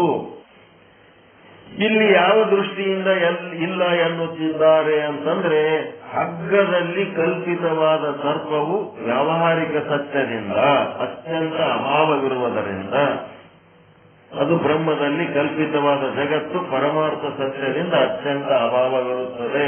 ಅದುವೇ ಜಗತ್ತಿನ ಅತಿಹಾನಿ ಅಂದ್ರೆ ನಿತ್ಯ ನಿವೃತ್ತಿಯಾಗಿರುತ್ತದೆ, ಪರ್ಮನೆಂಟ್ ನಿವೃತ್ತಿ. ಹಗ್ಗ ನಿತ್ಯ ನಿವೃತ್ತಿ ಅನ್ನೋದು ಹೆಂಗಪ್ಪ ಅಂತಂದ್ರೆ, ನಿತ್ಯ ನಿವೃತ್ತಿ ಅಂತಂದ್ರ ಹಗ್ಗ ಹಾವಾಗಿ ಕಾಣ್ಲಿಕ್ಕತ್ತದ ಖರೆ, ಆದ್ರ ಆ ಹಗ್ಗ ಏನರೇ ಹಾವಾಗಿ ಕಾಣೋದಕ್ಕಿಂತ ಮೊದಲು ಏನರೇ ಹಾವಾಗಿತ್ತೇನದು ಇಲ್ಲ. ಮತ್ತ ಆ ಹಗ್ಗ ಹಾವಾಗಿ ಕಾಣುವಾಗಲಾದರೂ ಹಾವಾಗ್ಯದೇನು ಇಲ್ಲ, ಹಗ್ಗ ಆಗೇ ಅದ. ಮತ್ತ ಅದು ಹಾವಾಗಿ ತೋರದು ಮುಗಿದು ಹೋಯ್ತು, ಬೆಳಕು ಹಾಕಿದ ಮೇಲೆ ಇದು ಹಾವ ಹೋಯ್ತು ಅಂತೀರಿ. ಹಗ್ಗ ಏನಾರ ಹಾವಾಗಿ ಹೋಗ್ಯದೇನು ಇಲ್ಲ, ಹಗ್ಗ ಹೆಂಗಿದ್ದಂಗೆ ಅದ. ನಿತ್ಯ ನಿವೃತ್ತಿ ಎಂದೂ ಇಲ್ಲದ್ದು ಹಾವು. ಹಾಗೆ ಹೇಗೆ ಹಗ್ಗದಲ್ಲಿ ಕಲ್ಪಿತವಾದ ಸರ್ಪವು ವ್ಯಾವಹಾರಿಕ ಸತ್ಯದಿಂದ ಅತ್ಯಂತ ಅಭಾವವಿರುವುದು, ಹಾಗೆಯೇ ಬ್ರಹ್ಮದಲ್ಲಿ ಕಲ್ಪಿತವಾದ ಜಗತ್ತು ವ್ಯಾವಹಾರಿಕ ಸತ್ಯ ಅಂದ್ರೆ ಹಗ್ಗದಲ್ಲಿ ಅದು ಕಲ್ಪಿತ ಅದ. ಹಾಗೆ ವ್ಯಾವಹಾರಿಕ ಜಗತ್ತು ಪರಮಾರ್ಥ ಸತ್ಯದಿಂದ ಅತ್ಯಂತ ಅಭಾವವಿರುತ್ತದೆ. ಬರ್ಕೋಬೇಕಿದು ಪಾಯಿಂಟ್. ವ್ಯಾವಹಾರಿಕ ಸತ್ಯ ಅಂದ್ರೆ ಹಗ್ಗ ಮತ್ತು ಅತ್ಯಂತ ಅಭಾವವಾಗಿರೋದು ಸರ್ಪ. ವ್ಯಾವಹಾರಿಕ ಸತ್ಯದಲ್ಲಿ ಅತ್ಯಂತ ಅಭಾವವಾಗಿ ತೋರದೆವುದು ಸರ್ಪ. ಅದೇ ರೀತಿ ಪರಮಾರ್ಥ ಸತ್ಯದಲ್ಲಿ ಅತ್ಯಂತ ಅಭಾವವಾಗಿ ತೋರದೆವುದು ಜಗತ್ತು. ಎರಡು ವಾಕ್ಯ ಬರ್ಕೋಬೇಕು. ವ್ಯಾವಹಾರಿಕ ಸತ್ಯದಲ್ಲಿ ಅತ್ಯಂತ ಅಭಾವವಾಗಿ ತೋರುವುದು ಸರ್ಪದಂತೆ, ಪರಮಾರ್ಥ ಸತ್ಯದಲ್ಲಿ ಬ್ರಹ್ಮನಲ್ಲಿ, ಪರಮಾರ್ಥ ಸತ್ಯ ಅಂದ್ರೆ ಬ್ರಹ್ಮನಲ್ಲಿ ಏನಾಗ್ತದೆ, ಅತ್ಯಂತ ಅಭಾವವಾಗಿ ಜಗತ್ತು ತೋರುತ್ತಿದೆ. ಇದೇನದ ನಿತ್ಯ ನಿವೃತ್ತಿ. ಯಾವ ಕಾಲಕ್ಕೂ ಏನಾಗ್ಯದ, ಬ್ರಹ್ಮ ಜಗತ್ತು ಆಗೇ ಇಲ್ಲ, ಹಗ್ಗ ಹಾವು ಆಗೇ ಇಲ್ಲ, ತೋರ್ಲಿಕ್ಕತ್ತದಷ್ಟೇ. ಹಗ್ಗ ಯಾವ ಕಾಲಕ್ಕೂ ಆಗಿಲ್ಲ ಹಾವು. ಅದೇ ರೀತಿ ಬ್ರಹ್ಮ ಯಾವ ಕಾಲಕ್ಕೂ ಜಗತ್ತಾಗಿ ಇಲ್ಲ, ತೋರ್ಲಿಕ್ಕತ್ತದಷ್ಟೇ. ಹೇಗೆ ಹಗ್ಗದಲ್ಲಿ ಕಲ್ಪಿತ ಸರ್ಪವು ವ್ಯಾವಹಾರಿಕ ಸತ್ಯದಿಂದ ಅತ್ಯಂತ ಅಭಾವವಿರುವುದು, ಭ್ರಾಂತಿಯಿಂದ ತೋರತಕ್ಕಂಥ ಸರ್ಪ ಭ್ರಮದಿಂದ ತೋರತಕ್ಕಂಥ ಏನು ಸರ್ಪವಿದೆಯೋ ಅದು ವ್ಯಾವಹಾರಿಕವಾಗಿ ಇದೆಯೇನೋ ಇಲ್ಲ. ಸರ್ಪ ವ್ಯಾವಹಾರಿಕವಾಗಿ ಇಲ್ಲ, ಮತ್ತೆ ತೋರುತ್ತಿದೆ ಅಷ್ಟೇ, ಪ್ರಾತಿಭಾಷಿಕವಾಗಿ ತೋರುತ್ತಿದೆ. ವ್ಯಾವಹಾರಿಕವಾಗಿ ಅಲ್ಲಿ ಸರ್ಪ ಇಲ್ಲವೇ ಇಲ್ಲ. ಅಂದ್ರೆ ಅದು ಕಲ್ಪಿತವಿದೆ, ಅದು ಪ್ರಾತಿಭಾಷಿಕವಾಗಿದೆ. ಪ್ರಾತಿಭಾಷಿಕ ಅಂದ್ರೆ ಪ್ರತೀತಿ ಮಾತ್ರ ಇರುತ್ತದೆ. ಪ್ರತೀತಿ ಮಾತ್ರ ಸತ್ತ, ಪ್ರಾತಿಭಾಷಿಕ ಸತ್ತ. ರಜ್ಜುವಿನಲ್ಲಿ ತೋರತಕ್ಕಂಥ ಸರ್ಪವು ವ್ಯಾವಹಾರಿಕವಾಗಿ ಇಲ್ಲ, ಪ್ರಾತಿಭಾಷಿಕವಾಗಿದೆ. ಹೀಗಾಗಿ ಅದಕ್ಕೆ ಇರುವಿಕೆ ಇಲ್ಲ, ತೋರಿಕೆ ಮಾತ್ರ ಇರುವುದರಿಂದ ಅದರಂತೆಯೇ ಬ್ರಹ್ಮದಲ್ಲಿ ಕಲ್ಪಿತವಾದ ಜಗತ್ತು ಪರಮಾರ್ಥ ಸತ್ತದಿಂದ ಇಲ್ಲ. ಸತ್ತಗಳು ಮೂರು ಪ್ರಕಾರ: ಪರಮಾರ್ಥಿಕ, ವ್ಯಾವಹಾರಿಕ, ಪ್ರಾತಿಭಾಷಿಕ. ಇಲ್ಲಿಗೆ ಸ್ಟಾಪ್ ಮಾಡೋಣ ಪಾಠ. ಇದು ಟಿಪ್ಪಣಿ 154 ವಿಶ್ಲೇಷಣೆ, ಪೇಜ್ ನಂಬರ್ 166, ಹಳೆ ಬುಕ್ಕಿನೊಳಗಿಂದು. ಈ ಟಿಪ್ಪಣಿಯಿಂದ ನಾಳೆ ಸ್ಟಾರ್ಟ್ ಮಾಡೋಣ. ಈಗ ಹೇಳಿದ ಗಟ್ಟಿ ಆಯ್ತಾ, ಜಗತ್ತು ಸುಳ್ಳದ ಅಂತ ಮಾಡ್ಲಕತ್ತಾರ ಈಗ ಅವರು. ಜಗತ್ತೇ ಸುಳ್ಳಾದ್ಮೇಲೆ ಈ ಜಗತ್ತಿನ ಕಾರಣನೇ ನಮಗ್ ದುಃಖ ಆಗ್ಲಕತ್ತದಲ್ಲ. ಜಗತ್ತೇ ಸುಳ್ಳಾದ್ಮೇಲೆ ಜಗತ್ತಿನಿಂದ ಬರುವ ದುಃಖ ಅದನ್ನು ಹೆಂಗ್ ಸತ್ಯ ಇರ್ತದಂತ ಹೇಳಿ ಈ ಮೂರು ರೀತಿ ಸತ್ಯಗಳನ್ನ ಹೇಳ್ಕೊಂಡು ಮುಂದೆ ಹೋಗ್ತಾರ. ಈ ಪಾಠ ಇಲ್ಲಿಗೆ ಸ್ಥಗಿತಗೊಳಿಸಿ ಏನ್ ಮಾಡೋಣ, ಮುಂದಿನ ವಿಚಾರ ಮತ್ತೆ ನಾಳೆ ಹೇಳೋಣ. ಟಿಪ್ಪಣಿ 154 ಪೇಜ್ ನಂಬರ್ 166 ನಾಳೆ ಅದರದ್ದು ವಿಶ್ಲೇಷಣೆ ಮಾಡೋಣ ಅಂತ ಹೇಳುವ ಮೂಲಕ ಇಂದಿನ ಪಾಠವನ್ನ ನಿಮ್ಮೆಲ್ಲರ ಪಾದಗಳಿಗೆ ಅರ್ಪಿಸುತ್ತಿದ್ದೇನೆ. ಎಲ್ಲರಿಗೂ ಒಳಿತಾಗಲಿ, ಎಲ್ಲರಿಗೂ ಶುಭವಾಗಲಿ. ಓಂ ಶಾಂತಿ ಶಾಂತಿ ಶಾಂತಿ. ಶರಣ ಶರಣಾರ್ಥಿ. ಇದುವರೆಗೆ